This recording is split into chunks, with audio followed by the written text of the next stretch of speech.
Hello people and welcome back to News Review. In this upcoming week, we go into the second week of the Rurouni Kenshin collab, where two of the Jackpots are getting a PR form. If you are a new or returning player, I do recommend you check out my new player guide. It'll help you understand what I'm saying in the video. As always, open up the patch notes, link in the description if you want to follow along. Additionally, I'm trying a new thing where I buy a guild stage for every 10 subscribers I hit, which will give you a diamond if it's your first time clearing it. Thank you so much for 440 subscribers. The next milestone will be at 450 subscribers, so subscribe and also join the guild, as well as Discord, both codes in the description if you want to participate and be notified of that. Starting off with the PR of Kenshin Himura, he becomes the water human Hitokiri Batosai, being a lot more attack focused in the leader skill compared to the pre-PR form. He also loses the combo stacking ability but gets elemental shield ignoring in exchange.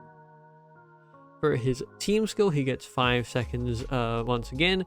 His own CD -6 after entering a stage, ignores sticky, burning, and smog, and also laser trap. All runestones have the effect of 150% water, and if runestone movement ends within 8 seconds, I don't know why they decided to kind of do the less than or equal thing. This card's attack times 3, and if an enemy is defeated by initial direct damage or attack damage, fully recover HP, and this card's skill CD -1. For that point on the runestone movement, 8 seconds is not that long, and you get 5 seconds, so there's no real way to kind of count unless you count in your own head, because the default 5 plus 5 is 10. So if you use up the whole thing, you lose out on essentially 3 times attack, because this is very focused damage on leader and ally. When the character runestone of this card is triggered, that character enters a hyper state for 1 round, or that instance of the character rather. By starting runestone movement with a character runestone, turn water, fire, and earth runestones into enchanted water human runestones, and turn light, dark, and heart runestones into enchanted heart human runestones. Dodge the first attack of each enemy, which is a bullet point that I missed because there's actually way too much stuff in here. By dissolving only 2 types of runestones in the first batch, you get a willpower effect. I somehow just completely missed these 2 points. Oh well. Upon the skill activation of the card, damage will be dealt regardless of cross-shaped shield and fixed combo shield.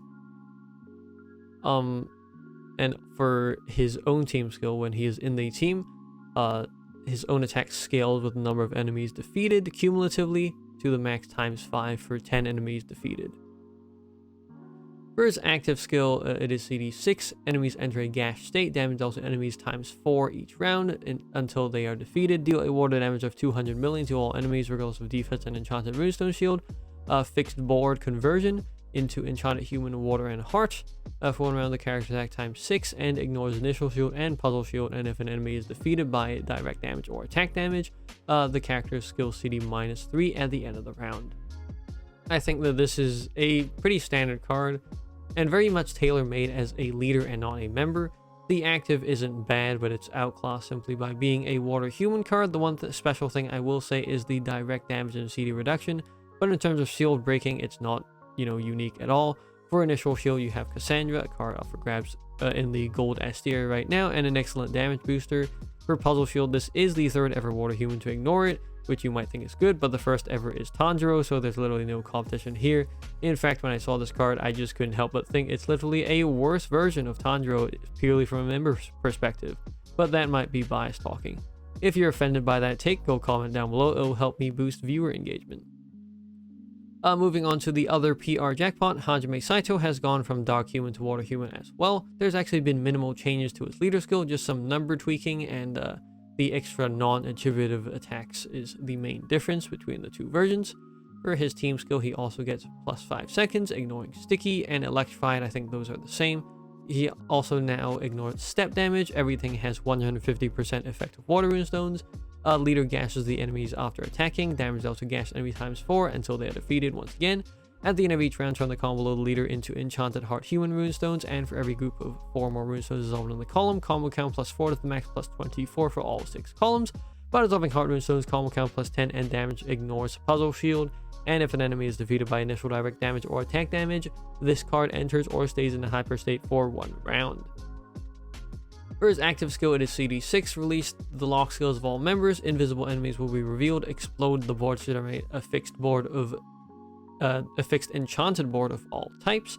For 1 round team recovery will be lowered to 0. Non-Rurouni Kenshin members launch no attack. The character's attack times 7.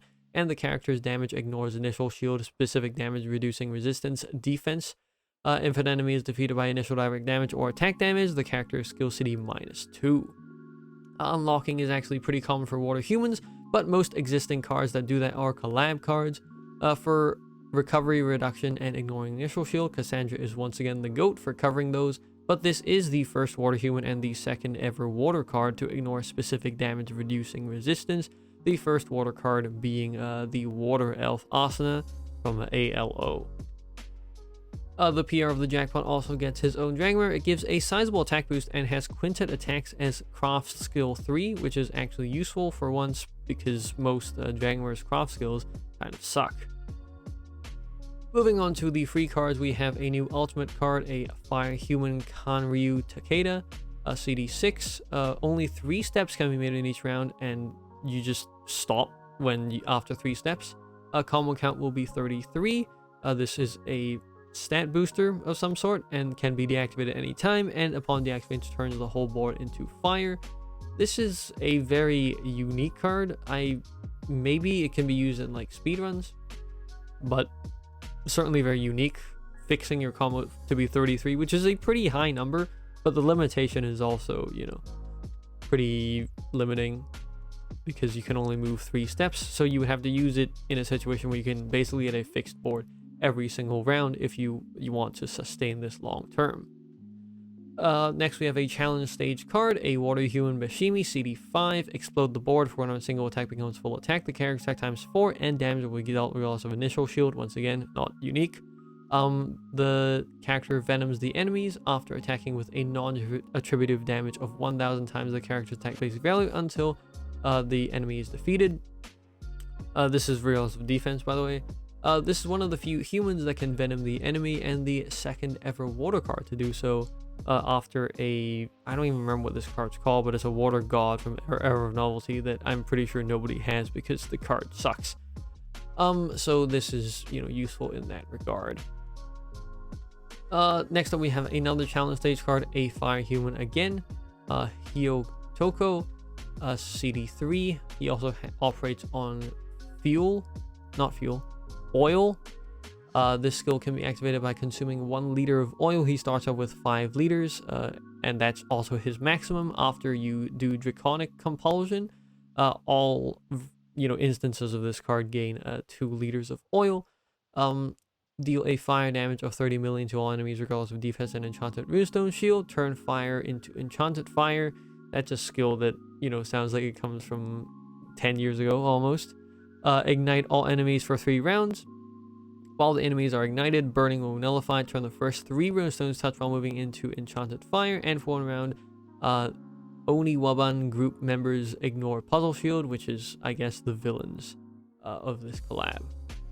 This is fine. The bond skill actually is the best part of the card, where if you own dual max Aoshi Shinomori, which is an unreleased character, it'll be released probably next week, and I suppose this might be like the nightmare character, judging by like how good the bond skill is. When the character's characteristic is triggered, damage received from burning will be lowered to 1. So, you know, a rare bond skill that ignores something that is not like, you know, your typical, add combos, extend runes to movement time, launch an extra attack again, something like that. But this is pretty unique.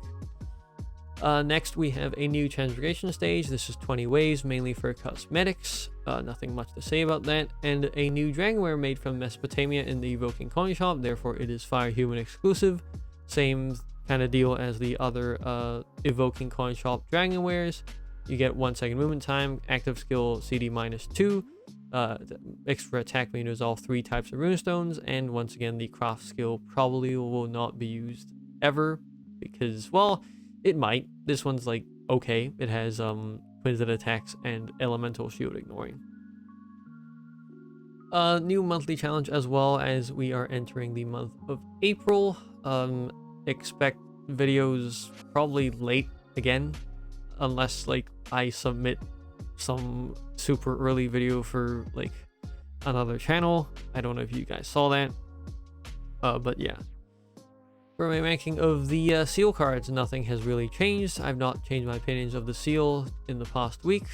You can watch last week's news if you want to hear my thoughts on those. For the PR cards, I actually think the PR for the jackpot has made the card worse overall, since the original card has a lot more versatility, and the only thing it maybe wins in is as a leader. It might be like have more damage and be better as a leader depending on what you're looking for, and maybe specifically if you need a water leader.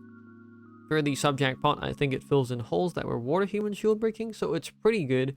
I think it's worth more because it is ignoring specific damage reducing resistance is a rarer skill, but you could also argue that scorching areas is, you know, way more problematic.